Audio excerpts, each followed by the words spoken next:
नमस्कार दोस्तों, बिहार में रिजर्वेशन की परसेंटेज 60% से बढ़ा के 75% करी जा रही है। तो क्या यह संवैधानिक है या नहीं है, इस पे बात करेंगे और इसकी क्या प्रोसेस है।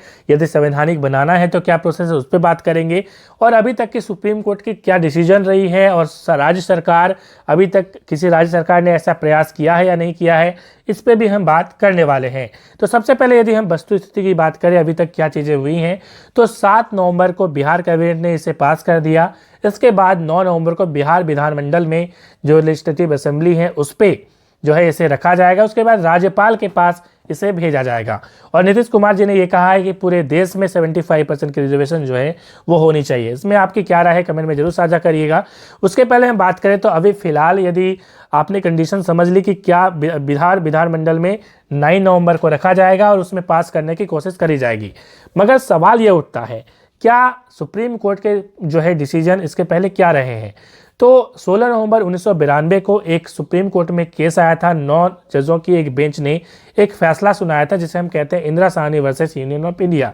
इसमें ओबीसी का केस था। ओबीसी का जो रिजर्वेशन है उसको लाया गया था सरकार की तरफ से, और उसमें जो रिजर्वेशन है वो बढ़ गया था। तो इसमें सुप्रीम कोर्ट ने एक डिसीजन दिया, उसमें कहा गया कि 50% से ज़्यादा जो रिजर्वेशन है वो नहीं हो सकती। इसका मतलब है सुप्रीम कोर्ट ने स्पष्ट कह रखा है कि 50% से जो है आप रिजर्वेशन ज़्यादा नहीं दे सकते। अब आपके दिमाग में एक सवाल उठ रहा होगा कि 50% से ज़्यादा यदि सुप्रीम कोर्ट ने कहा है तो फिलहाल अभी 60% का रिजर्वेशन पूरे देश भर में लागू है, यह कैसे है। तो वो इस प्रकार से है क्योंकि 60% जो रिजर्वेशन है इसके लिए, क्योंकि ईडब्ल्यूएस का जो रिजर्वेशन है वो 10% दिया गया, इसके लिए जो हमारी संसद है उसने 103वां संविधान संशोधन किया जो कि 2019 में किया गया, जिसके तहत 2 आर्टिकल जोड़े गए, आर्टिकल 15(6) और आर्टिकल 16(6).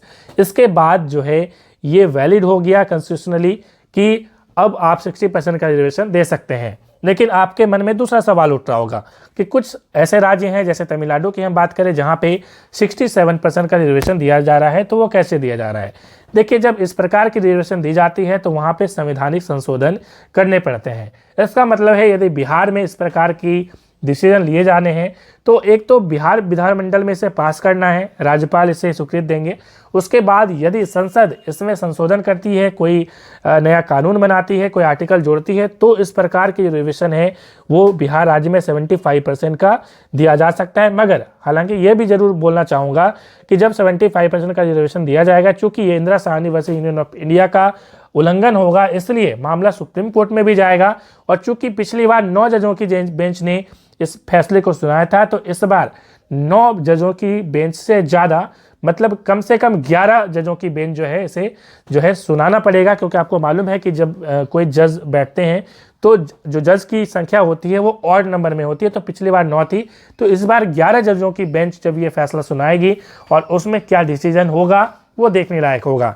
फिलहाल यदि हम वस्तु स्थिति की बात करें कि क्या अभी फिलहाल इसे इम्प्लीमेंट जो है वो बिहार सरकार करेगी, तो बिहार सरकार अभी जब वैकेंसीज अभी निकली हुई हैं तो उसमें देखना होगा। अब इसमें जब इसे पास कर दिया जाएगा कि बिहार सरकार का क्या डिसीजन होता है, तो मुझे अभी फिलहाल कम उम्मीद लग रही है। मगर यदि इसे बिहार सरकार फिलहाल बिहार एसएससी या किसी अन्य एग्ज़ाम में इसे लागू करती है तो फिलहाल जो वैकेंसीज है वो अटक जाएगी और सुप्रीम कोर्ट में मामला जाएगा, बिल्कुल जाएगा।